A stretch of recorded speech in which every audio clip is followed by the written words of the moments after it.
আমার ভাইরা, আল্লাহ রাব্বুল আলামিন তার নামটি লিখতে 4টি অক্ষরের প্রয়োজন হয়। কয়টা অক্ষর? 4টা হরফের প্রয়োজন হয়।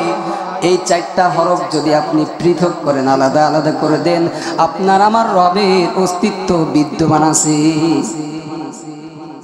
আল্লাহ রাব্বুল আলামিন নামটি লিখতে 4টি হরফ, আলিফ লাম লাম হা।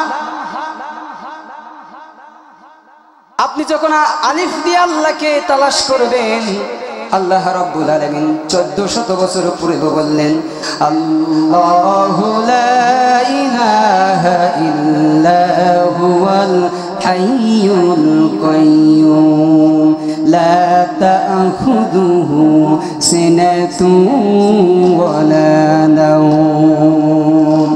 আল্লাহ রাব্বুল আলামিন বললেন, তিনি সেই মহান আল্লাহ যিনি ছাড়া আর কোনো ইলাহ নাই। তিনি চিরঞ্জীব, অনাদি এক সত্তা, তাকে কোনো ঘুম তন্দ্রা নিদ্রায় স্পর্শ করতে পারে না।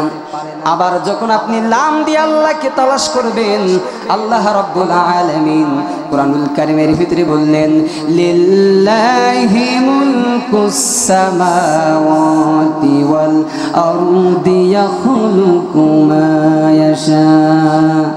এখানে আল্লাহ পাক বললেন, লিল্লাহি মুলকুস সামাওয়াতি ওয়াল আরদ, আসমান জমিনের মালিক আমি আল্লাহ, আমি যে ইচ্ছা করি সেটাই সৃষ্টি করি। বলেন তো, আল্লাহ রাব্বুল আলামিন যদি ইচ্ছা করতেন আপনাকে মানুষ না বানিয়ে যদি পশু পাখি বানাতেন, আপনার করার কিছু ছিল? ছিল না। প্রিয় দিনে ভাইরা, এইজন্য আল্লাহ পাক বললেন, আল্লাযী খালাকাকা ফাসাওয়াকা ফাআদালাক ফি আই সূরাতিন মা শাআ রাক্কাবাক। আমি আল্লাহ সর্বপ্রথম তোমাদেরকে সৃষ্টি করেছি, অতবার তোমাদেরকে সুবিন্যস্ত করেছি, সুসমজ্জ করেছি। এরপর আমি যেভাবে চেয়েছি আমি আল্লাহ তোমাদেরকে সেইভাবে গঠন দিয়েছি, আকৃতি দিয়েছি। কোন সুবহানাল্লাহ। আল্লাহ ইচ্ছা করলে আপনার যে 2টা চোখ দিয়েছেন, এই 2টা চোখ অন্ধ বানাতে পারতেন কিনা? আলাম নাজআল লাহু আইনাইন ওয়া লিসানান ওয়া শাফাতাইন। আল্লাহ রাব্বুল আলামিন বললেন, বান্দা আমি তোমাকে 2টা চোখ দিয়েছি, 2টা ঠোঁট দিয়েছি, একটা জিহ্বা দিয়েছি রে বান্দা। যদি তোমার চোখ 2টা আমি অন্ধ বানাতাম, তোমাকে ভালো জায়গায় পর্যন্ত বিবাহ দেওয়া যাইতো না। তোমার একটা হাত যদি আমি পঙ্গু করে দিতাম, একটা পা যদি আমি পঙ্গু করে দিতাম রে বান্দা, তোমার কোনো করার কিছু ছিল না। ও বান্দা, যদি তোমার চোখ অন্ধ থাকতো, তোমার পিতা দেখতে পেতে না, মাতাকে দেখতে পেতে না, নিজের স্ত্রীকে দেখতে পেতে না, ভাই বোন আত্মীয় স্বজন কাউকে আপনি দেখতে পেতেন না। এজন্য আল্লাহ রাব্বুল আলামিন বললেন, বান্দারে আমার প্রশংসা করে তোমরা শেষ করতে পারবে না। লাইন শাকারতুম লাযীদান্নাকুম ওয়া লাইন কাফারতুম ইন্না আযাবি লাশাদীদ।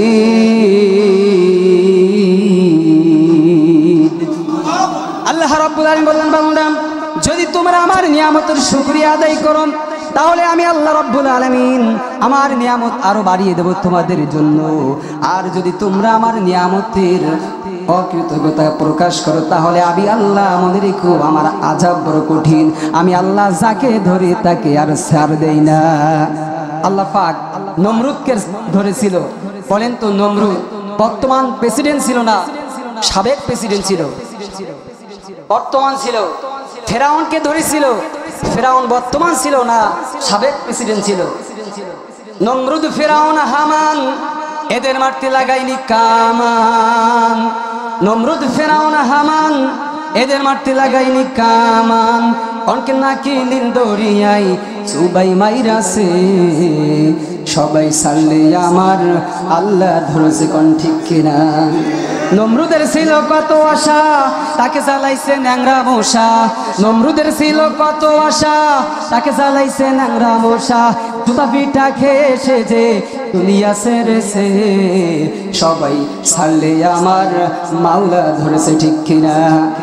বিগত দিনে যারা দিনের ভোট রাতে করে ক্ষমতায় এসেছিল, অন্যায়ভাবে আলেমদেরকে বন্দী করেছিল, তার বিরুদ্ধে কথা বলার কারণে মানুষকে অ্যারেস্ট করে ওই আয়না ঘর নামক জায়গায় ধুকে ধুকে মেরেছিল। এই স্বৈরাচার হাসিনাকে 5ই আগস্ট আল্লাহ ধরেছে না, পালাবার মতো জায়গা পাই নাই। ইঁদুরের গর্ত পেয়েছে, পাই নাই, মামা বাড়ি দিল লেগে পড়েছে, ঠিক কিনা? আমার বুবু খাইছে ধরা, আমার বুবু খাইছে ধরা, এবার তো আর রক্ষা নাই। হাসিনা নাই রে দেশে নাই, পালাই গেছে ইন্ডিয়ায়। হাসিনা নাই দেশে নাই, পালাই গেছে ইন্ডিয়ায়। আমার বুবু খাইছে ধরা, আমার বুবু খাইছে ধরা, এবার তো আর রক্ষা নাই। হাসিনা নাই দেশে নাই, পালাই গেছে ইন্ডিয়ায়। ও বুবু দিল্লি তোমার মামা বাড়ি, সেটাই বুবু দিছো পারি। ও বুবু দিল্লি তোমার মামা বাড়ি, সেটাই বুবু দিছো পারি। বীর বাঙালি জানতে চাই বুবু, বীর বাঙালি জানতে চাই বুবু, কবে হবে তোমার ফাঁসি?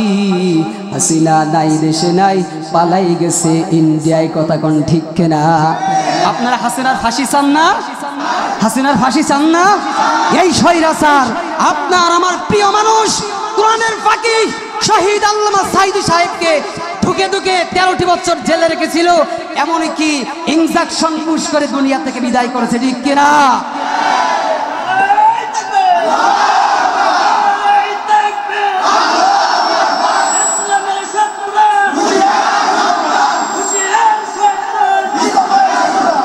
আমার বুবু, ও বুবু এদেশে তোমার ঠিকানা এ জন্মে আর হবে না। কত মানুষ মারছো তুমি, কত মানুষ মারছো তুমি, বীর বাঙালি জানতে চাই, জানতে চাই। হাসিনা নাই দেশে নাই, পালাই গেছে ইন্ডিয়ায়। ও বুবু কোথায় তোমার বাহাদুরি, কোথায় তোমার সলচাতুরি? ও বুবু কোথায় তোমার বাহাদুরি, কোথায় তোমার সলচাতুরি?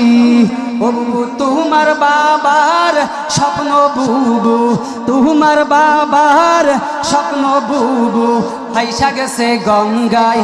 হাসিনা নাই দেশে নাই, পালাই গেছে ইন্ডিয়ায়। কথা কোন ঠিক কিনা? আমার ভাইরা চলবে আলোচনা, সমস্যা আছে আপনাদের? প্রিয় ভাইরা আমার বলতেছিলাম, আল্লাহর প্রশংসা করে শেষ করা সম্ভব নয়। আল্লাহ রাব্বুল আলামিন এজন্য কোরআনুল কারীমের ভিতরে বলতেন যে তোমরা যদি আমার নিয়ামতের শুকরিয়া আদায় করো, আমি আল্লাহ আমার নিয়ামত তোমাদের জন্য বাড়িয়ে দেব। সুবহানাল্লাহ। প্রিয় দিন ভাইরা, আমরা এখানে কিসের জন্য এসেছি? কিসের জন্য এসেছি বলেন? কোরআন হাদিসের কথা শোনার জন্য। আমার আপনার আল্লাহ রাব্বুল আলামিন বললেন, এ দুনিয়ার মানুষেরা, কোরআনের কথা শুনতে হলে সর্বপ্রথম তোমাদের 2টা কর্মসূচি পালন করতে হবে। কয়টা? وَإِذَا قُرِئَ الْقُرْآنُ فَاسْتَمِعُوا لَهُ وَأَنصِتُوا لَعَلَّكُمْ تُرْحَمُونَ। আল্লাহ রাব্বুল আলামিন বললেন, বান্দা কোরআনের কথা শুনতে হলে সর্বপ্রথম তোমাদেরকে 2টা কর্মসূচি পালন করতে হবে।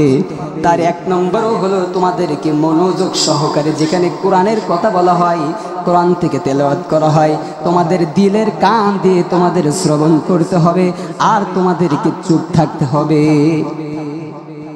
আল্লাহ রাব্বুল আলামিন বলেন, যখন কোরআনের আলোচনা করা হয়, একজন ইমানদার, একজন মুমিনের ঈমান আরো বেড়ে যায়, ঠিক কিনা?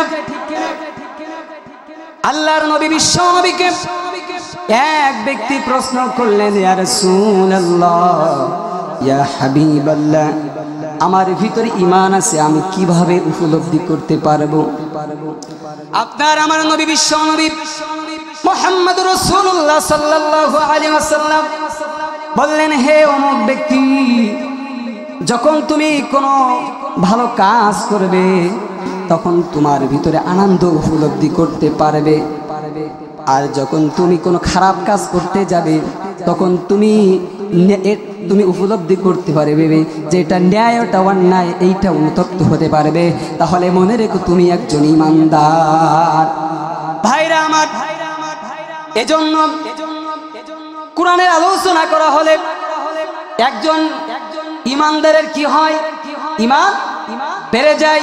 কিন্তু কাফের মুশরিকরা চায় না একজন ইমানদার তার ঈমানটা আরো মজবুত করুক, চাই নাকি?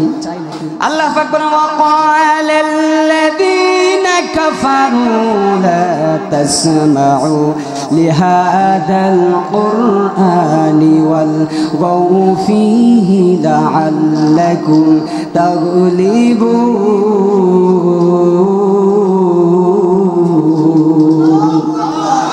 আপনার আমার আল্লাহ পাক বললেন 1400 বছর আগে জানিয়ে দিয়েছেন, যেখানে কোরআনের কথা বলা হয় সেখানে কাফের বেঈমানেরা বলে সেখানে তোমরা 144 ধারা জারি করো। ভাই মাইক সেট এভাবে তো আলোচনা করা যায় না ভাই।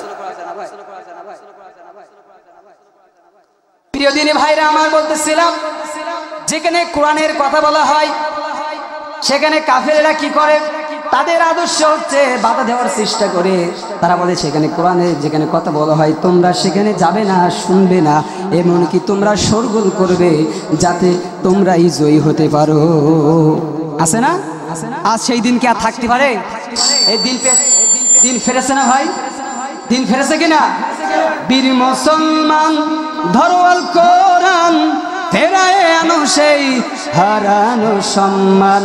বীর মুসলমান ধরো আল কোরআন, ফেরায় আনো সেই হারানো সম্মান। লিল্লাহে তাকবীর, লিল্লাহে তাকবীর, বলো তাকবীর ধ্বনি ধরায় আর একবার। বীর মুসলমান ধরো আল কোরআন, ফেরায় আনো সেই হারানো সম্মান। যে তাকবীর শোনে ওরে মুসলমান, ভয় কাঁপিত কাফের বেঈমান। যে তাকবীর শোনে ওরে মুসলমান, ভয় কাঁপিত কাফের বেঈমান। সত্যের সেই হুঙ্কার ধরো রে আরেকবার, সত্যের সেই হুঙ্কার ধরো রে আরেকবার। পাপ দুনিয়া ভেঙে করো রে খান খান। বীর মুসলমান ধরো আল কোরআন, ফেরায়ে আনো সেই হারানো সম্মান। লিল্লাহে তাকবীর, লিল্লাহে তাকবীর। যে ঈমান বলে ওরে মুসলমান, শাসন করিয়েছিলি দুনিয়া জাহান। যে ঈমান বলে ওরে মুসলমান, শাসন করেছিলি দুনিয়া জাহান। সত্যের সেই তলোয়ার হাত ধরো আরেকবার, সত্যের সেই তলোয়ার। রব্বুল আলামিন বলেন, কিতাবুন আনজালনাহু ইলাইকা লিতুখরিজান নাসা মিনাজ-যুলুমাতি ইলান নূর। আল্লাহু আকবার, আল্লাহু আকবার। এক একটি আয়াতে কারিমা তেলাওয়াত শেষ হবে যখন সকলেই কণ্ঠে কণ্ঠ মিলিয়ে আল্লাহু আকবার ধ্বনি দিবেন তখন। আর এই কর্মসূচি চলবে ততক্ষণ, আজ এই মাহফিল শেষ হবে না যতক্ষণ। রাজি আছেন যারা যারা, সকলে আমার আল্লাহকে দুটি হাত তুলে দেখিয়ে দেন তারা তারা। হাত নামান, হাত নামান ভাইরা আমার। এই কোরআন প্রতিষ্ঠিত করার জন্য আপনার আমার নবী বিশ্ব নবী মুহাম্মদুর রাসূলুল্লাহ সাল্লাল্লাহু আলাইহি ওয়াসাল্লাম উহুদের ময়দানে দন্দন শহীদ হয়েছেন। তাইফের ময়দানে রক্ত ঝরিয়েছে, সাহাবীগণ জীবন দিয়েছেন, ইমাম আবু হানিফা জীবন দিয়েছেন, বাংলার অসংখ্য আলেম জীবন দিয়েছেন। আবার যদি এই কোরআনের জন্য, ইসলামের জন্য রক্ত দিতে হয়, জীবন দিতে হয়, আমরা রাজি আছি, তবুও বাংলার জমিনে কালেমার পতাকা উঠাবো ইনশাআল্লাহ। আমার বন্ধু আল্লাহ রাব্বুল আলামিন, ভাই কণ্ঠটা টানতেছে আপনার, আমার ভাইরা, আল্লাহ রাব্বুল আলামিন বললেন কিতাবুন আনজালনাহু ইলাইকা লিতুখরিজান নাস মিনাজ যুলুমাতি ইলান নূর। আল্লাহ বলেন নবী হে, আমি এক কিতাব এজন্য নাজিল করেছি, এজন্য পাঠিয়েছি যে আপনি অন্ধকারে থাকা জাতিকে আপনি আলোর পথে নিয়ে আসবেন।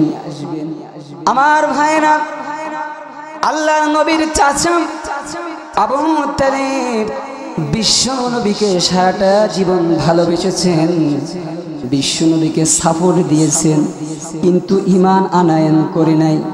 মৃত্যুর সময় আল্লাহর নবী বিশ্ব নবী চাচার শিওরে দাঁড়িয়ে গেছেন।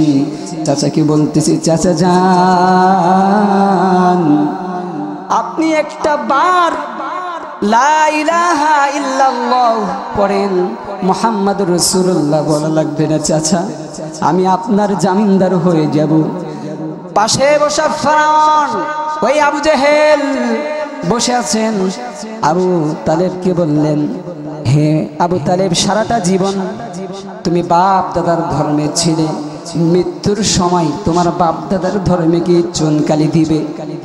এই কথা যখন কান ফোড়া দিয়েছে কায়েদ, আবু জেহেল যখন আবু তালেবের কান ফোড়া দিয়েছে, তখন আবু তালেব কালিমা পড়ল না। আল্লাহর নবী দোয়া করতেছেন, আল্লাহ আমি সেই পর্যন্ত দোয়া করব যতক্ষণ আপনার কোনো ফাইসলা না আসে, নিষেধ না আসে। প্রিয় ভাইরা, এই জন্য আল্লাহ রাব্বুল আলামিন বললেন হুদাল লিন-নাসি ওয়া বায়িনাতিম মিনাল হুদা ওয়াল ফুরকান। এই কোরআন হিদায়াতের জন্য পাঠিয়েছে ঠিক, কিন্তু এই কোরআনটা হচ্ছে গোটা মানব জাতির জন্য, শুধুমাত্র আপনি আর আমার জন্য নয়, গোটা বিশ্ববাসীর জন্য। এজন্য আল্লাহ পাক ডাক দিয়ে বললেন, হাবিব, হিদায়াতের মালিক আমি আল্লাহ, শুধুমাত্র আপনি আমার কোরআনের এই দাওয়াতগুলো তুমি প্রচার করবে, আর হিদায়াত দেওয়ার মালিক তো আমি আল্লাহ। বলেন তো আল্লাহ রাব্বুল আলামিন যাকে হিদায়াত দেবে সেই ব্যক্তি কি হিদায়াত গ্রহণ করতে পারবে? পারবে? বলেন পারবে না। এজন্য আল্লাহ রাব্বুল আলামিন কিতাব পাঠিয়েছেন, মহাগ্রন্থ আল কোরআন, গোটা বিশ্ববাসীর জন্য। কোনটা ন্যায় কোনটা অন্যায় সব কিছুর পার্থক্যকারী হচ্ছে এই মহাগ্রন্থ আল কোরআন। এজন্য সম্মানিত হাজিরিন, আমরা এই কোরআনের ছায়াতলে যদি আসতে পারি তাহলে অবশ্যই অবশ্যই আমরা হিদায়াত প্রাপ্ত হব, ঠিক কিনা? আজ আমরা এই কোরআনের হক কথাগুলো যখন বলতে যাই তখন হয়ে যায় আমরা জঙ্গিবাদ, মৌলবাদ, রাজাকার, ঠিক কিনা? হয়ে যাচ্ছে না? সত্য কথা বলতে গেলে যেতে হবে কারাগারে, এই আতঙ্ক আজ বাংলার ঘরে ঘরে। জালিম শাহের করি না কো ভয়, এতে যদি আমার মরণ হয়, এতে যদি আমাদের জীবন যায়। আল্লাহু আকবার ধ্বনি দিতে কি আপনাদের কষ্ট হয়? আল্লাহর নাম নিতে কি আপনাদের কষ্ট হয়? আল্লাহু আকবার জোরে হবে না আসতে হবে? কারণ আগুন পারে নাই হযরত ইব্রাহিম আলাইহিস সালামকে পোড়াতে, টেকনে সরাই পারে নাই ইসমাঈল আলাইহিস সালামকে জবাই দিতে, বিশাল নদী পারে নাই হযরত মূসা আলাইহিস সালামকে ডুবাইতে, মাছ পারে নাই হযরত ইউনূস আলাইহিস সালামকে হজম করতে। কারণ কি জানেন? এই কোরআন থাকার কারণে, ঠিক কিনা?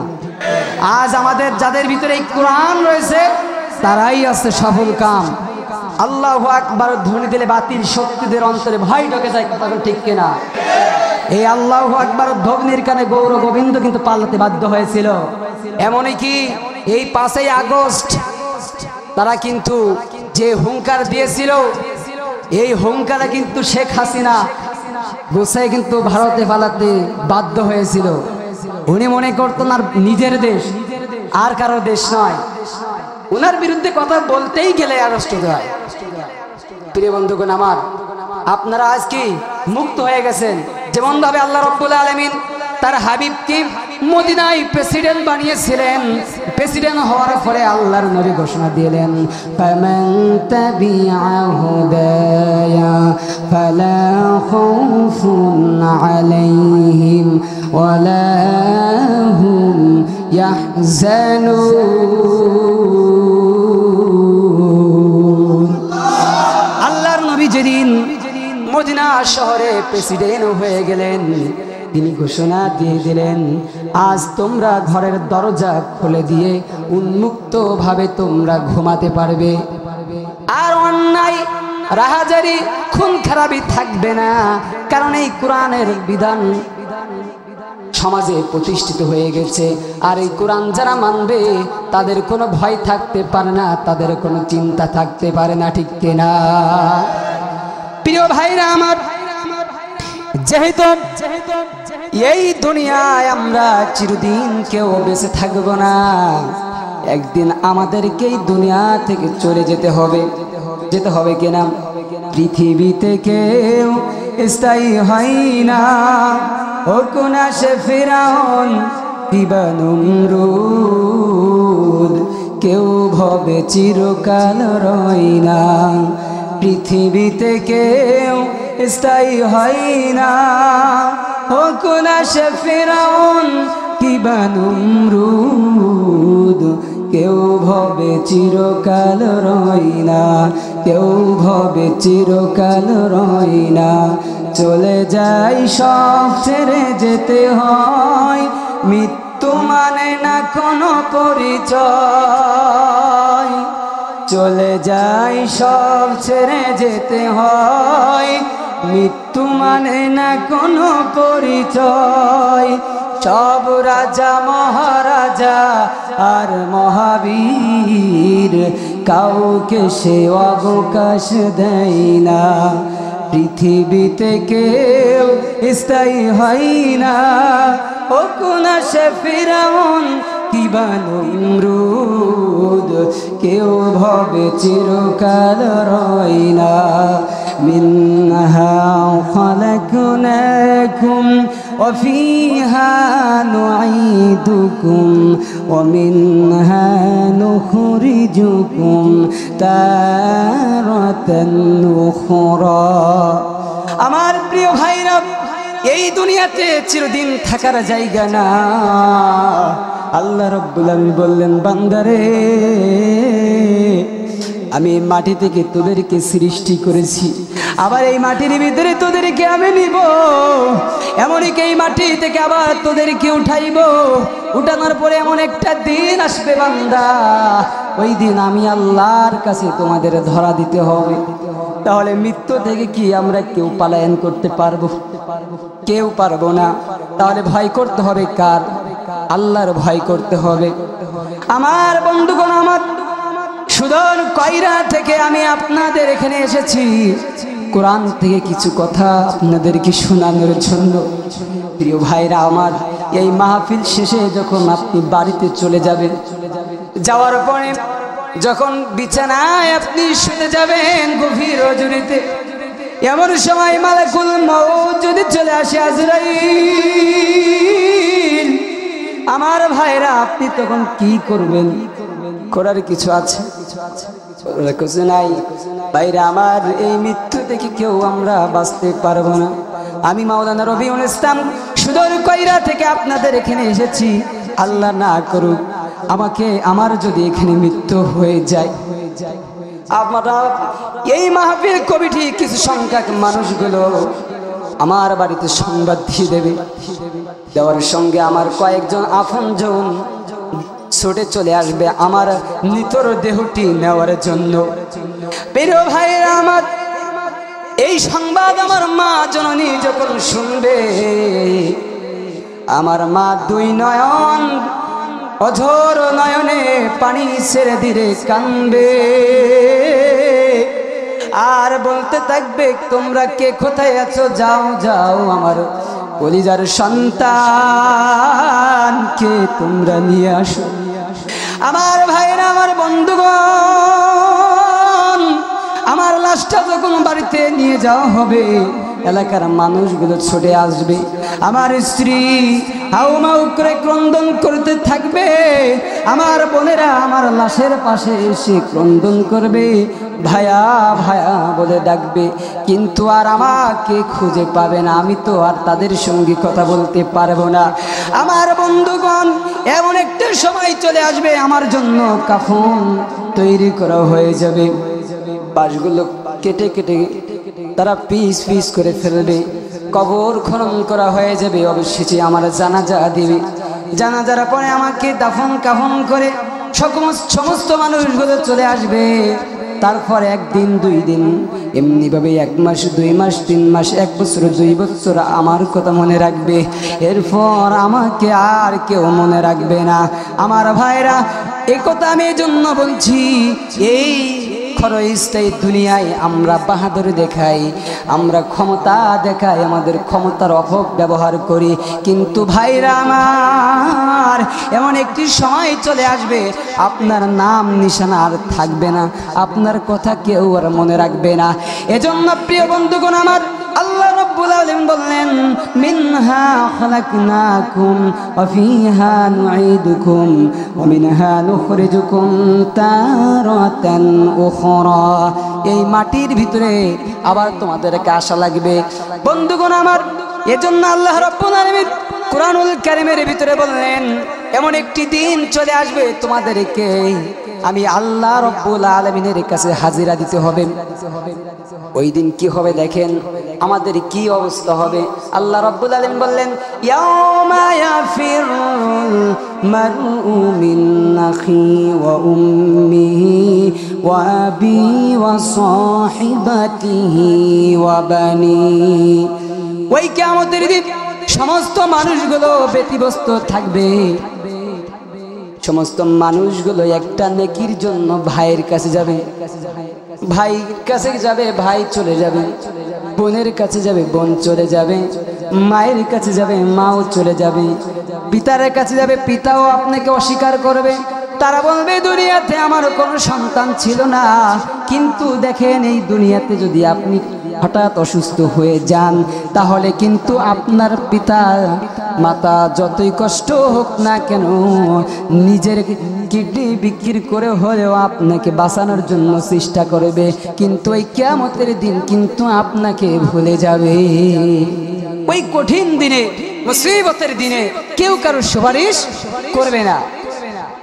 আল্লাহ রাব্বুল আলামিন বললেন, কুল্লু নাফসিন বিমা কাসাবাত রাহিনা ইল্লা আসহাবাল ইয়ামিন।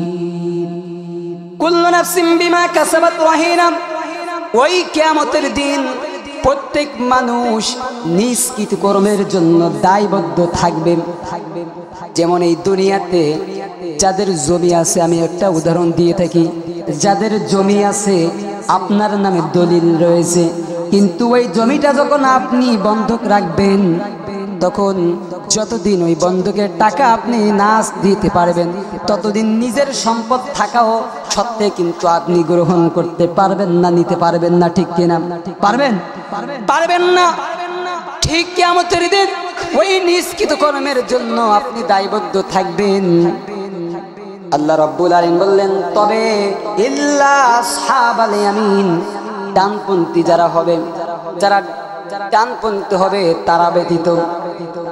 আমার ভাইরা, অবশেষে বিচার হয়ে যাবে, জান্নাত জাহান্নাম বন্টন করা হয়ে যাবে। আমার ভাইরা, হযরতে মূসা আলাইহিস সালাম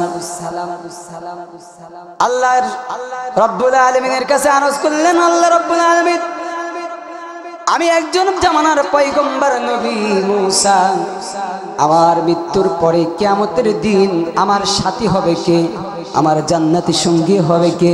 আল্লাহ রাব্বুল আলামিন বললেন, মূসা, একজন কোসাই তোমার জান্নাতের সাথী হবে।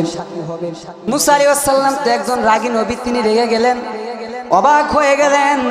তিনি বলতেছেন যে আমি একজন আল্লাহর নবী, আমি একজন পয়গম্বর, আর সামান্য কষায় আমার জান্নাতের সাথী হবে। এটা স্বাভাবিক বলারই কথা না ভাইরা?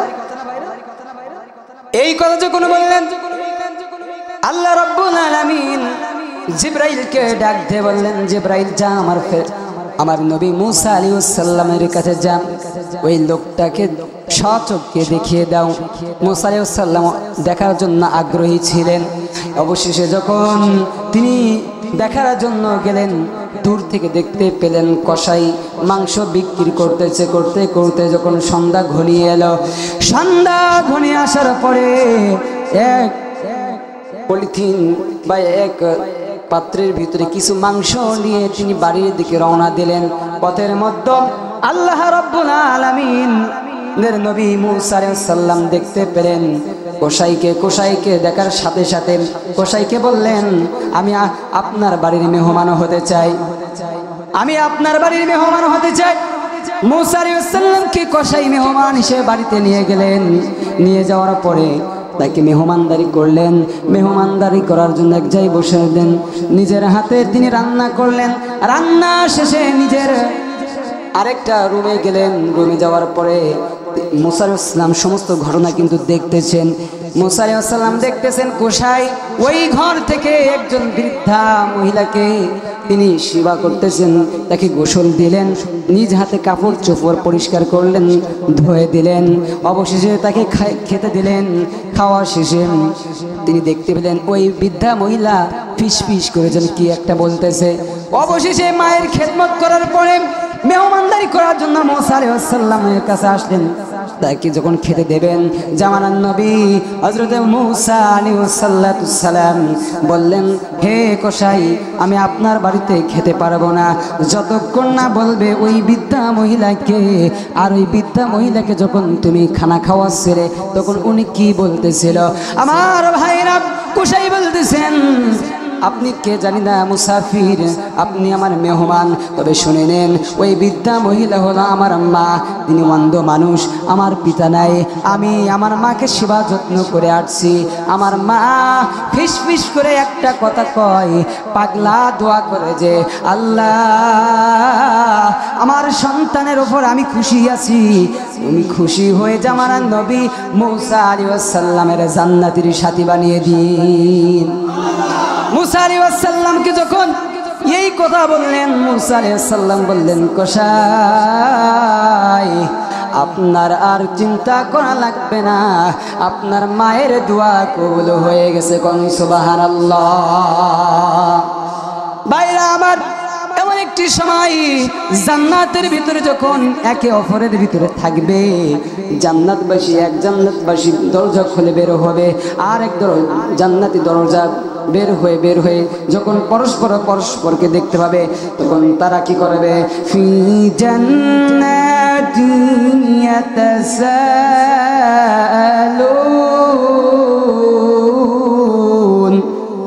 আনিল মুজরিমিনা মা সালাকাকুম ফি সাকর। জান্নাতবাসীরা যখন জান্নাতে থাকবে, একে অপরের সঙ্গে দেখা হবে, তখন একজন আরেকজনকে প্রশ্ন করবে। যখন তারা গল্প করতে থাকবে, গল্প করতে করতে হঠাৎ তাদের দুই নয়ন চলে যাবে নিচের দিকে। তারা দেখতে পাবে ওই জাহান্নামের দৃশ্য। জাহান্নামের ভিতরে লক্ষ লক্ষ মানুষগুলো জ্বলতেছে। প্রতিমধ্যে তারা লক্ষ্য করবে যে তাদের পার্শ্ববর্তী যারা ছিল, তাদের আত্মীয় যারা ছিল, তাদেরকে আগুনে দেখবে জ্বলতে। তখন তারা প্রশ্ন করবে, আনিল মুজরিমিনা মা সালাকাকুম ফি সাকার। অপরাধীদের সম্পর্কে জিজ্ঞাসা করবে, তাদেরকে বলবে, মা সালাকাকুম ফি সাকার, কোন অপরাধে আজ তোমাদেরকে এই সাকার নামক জাহান্নামে নিক্ষিপ্ত হয়েছো? আমরা দুনিয়াতে একই মসজিদের মুসল্লি ছিলাম, একই গ্রামের লোক ছিলাম। আমরা যখন সকালে তো এক দোকানে চা খেতাম, আবার আমরা এক বাজারে বাজার করতাম। এক ইমামের পিছনে আমরা নামাজ পড়েছিলাম। এমনকি আমাদের মৃত্যুর শেষে আমাকে যে ইমাম জানাজার নামাজ দিয়েছিল, আপনাকেও সেই ইমাম জানাজার নামাজ দিয়েছিল। এমনকি আপনি যেই গোরস্থানে দাফন হয়েছিলেন, আমিও সেই গোরস্থানে দাফন হয়েছিলাম। কিন্তু আজ কোন কারণে তুমি জাহান্নামে নিক্ষিপ্ত হয়েছ? এখানে কিন্তু কারেন্ট ইয়ে করতেছে, ঠিক আছে? হ্যাঁ হ্যাঁ, প্রিয় ভাইরা আমার, যখন জান্নাতবাসীরা জাহান্নামবাসীকে প্রশ্ন করবে, মা সালাকাকুম ফি সাকার, আজ কোন অপরাধে তোমাদেরকে জাহান্নামে নিক্ষিপ্ত হয়েছে? প্রিয় ভাইরা আমার, তখন তারা বলবে, 4টা অপরাধের কারণে আমরা জাহান্নামে নিক্ষিপ্ত হয়েছি। কয়টা অপরাধে? 4টা অপরাধে। এই 4টা অপরাধ শুনবেন না আপনারা? একটা মানুষ জাহান্নামে যাবে 4টা অপরাধ সূরা মুদাসসিরের ভিতরে আল্লাহ পাক উল্লেখ করেছেন। আল্লাহ রাব্বুল আলামিন যখন জাহান্নামবাসীদেরকে বলা হবে কোন অপরাধে আজ তোমরা জাহান্নামে নিক্ষিপ্ত হয়েছো, তখন তারা বলবে, ক্বালু লাম নাকু মিনাল মুসাল্লিন, আমরা নামাজি ছিলাম না। কি ছিলাম না? নামাজি ছিলাম না। যদু বা 1 ওয়াক্ত পড়তাম জুমার দিন, আর যেতাম না, ঠিক মতো নামাজ পড়তাম না। তাহলে বন্ধুগণ আমার, জাহান্নামে যাবার 1 নম্বর অপরাধ কি বলেন তো? নামাজ। আপনাকে কিন্তু মনে রাখতে হবে, বাড়িতে আপনি যখন যাবেন তখন কিন্তু আপনার স্ত্রী আপনাকে ছোট করার জন্য কিন্তু প্রশ্ন করবে, সারা জীবন তো নামাজ পড়েন নাই বা ওয়াজে আসেন না, আজকে যদি এসেই থাকেন এই দুর্যোগের ভিতরে, তখন স্ত্রী বলবে, আজকের কি মুড়িত হয়ে গেছেন? আজকের কি ওয়াজ শুনেছেন একটু বলেন দেখি শুনি। ছোট করার জন্য কিন্তু আপনাকে বলবে। সারা জীবন নামাজ পড়তে দেখি নাই, কোরআনের খেদমত করতে দেখি নাই, আপনাকে পয়েন্টে পয়েন্টে বলতে হবে যে 4টা অপরাধে একজন মানুষ, সে কিন্তু কাফের না, সে ব্যক্তি কি হবে? ইমানদার মুসলমান ছিল, তা সেও ইমান পড়ে কালিমা পড়ে মুসলমান হয়েছিল, আপনিও কালিমা পড়ে মুসলমান হয়েছেন। এমন শ্রেণীর মানুষ জাহান্নামে যাবে। কয় শ্রেণীর মানুষ? 4টা অপরাধের কারণে একজন মুমিনও জাহান্নামে যাবে।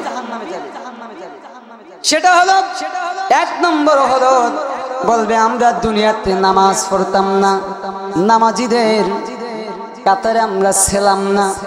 প্রিয় ভাইরা আমার, পদ্মানিশী মায়েরা, আপনাদেরকে আমি বলে যাব, আপনারা অত্যন্ত কোরআন প্রেমিক মানুষ।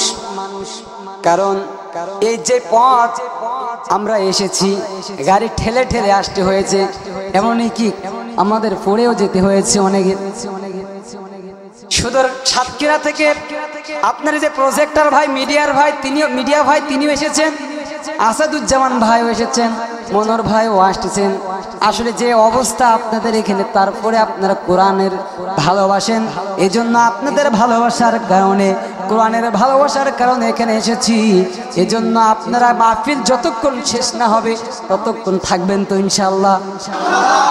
ভাই আসাদুজ্জামান, মনোয়ার ভাইয়ের আলোচনা শুনে যাবেন তো? যত রাত হোক আমরা শুনে যাব। কেননা ভাই, এমন একটি পরিবেশের ভিতরে আমরা কথাগুলো শুনতে পারছি, এটাও আল্লাহর কাছে লাখো শুকরিয়া। বলতেছিলাম, একজন মানুষ প্রথম অপরাধ হলো নামাজ। নামাজ না পড়ার কারণে জাহান্নামে যাবে। এরপরে জাহান্নামীরা বলবে, ও ভাইরা আমার, শুধুমাত্র নামাজ না পড়ার কারণে আসে না, আরো অপরাধ আমাদের ভিতরে ছিল। সেটা কি আল্লাহ রাব্বুল আলামিন কুরআনুল কারীমের ভিতরে বললেন, ওয়ালাম নাকুনু তুইমুল মিসকিন। 2 নম্বর অপরাধ হলো সেই এতিম মিসকিনকে খাদ্য দান করতো না। এতিম মিসকিনে কি করতো না? আল্লামা সাইদি তুমি মরণি শহীদ হয়েছো তুমি এটাই জানি। আল্লামা সাইদি তুমি মরণি শহীদ হয়েছো তুমি এটাই জানি। কারাগারে কাটালে 13টি বছর, বাতিলকে পেছে দেখে তোমায় থর থর। তুমি যে ছিলে মোদের নয়নমণি, শহীদ হয়েছ তুমি এটাই জানি। আল্লামা সাঈদী তুমি মরণি, শহীদ হয়েছ তুমি এটাই জানি। দেহ মাঝে যতদিন ছিল তব প্রাণ, বলেছিলে তুমি সেই প্রভুর কালাম। তাই তো ভাবি তোমায় প্রতিদিনই, শহীদ হয়েছ তুমি এটাই জানি। আল্লামা সাঈদী তুমি মরণি, শহীদ হয়েছ তুমি এটাই জানি। দেখা তো হবে না রে জীবনে, দেখা হবে জান্নাতে ফুল বাগানে। এই আশা কবুল করো আল্লাহ তুমি, শহীদ হয়েছ তুমি এটাই জানি।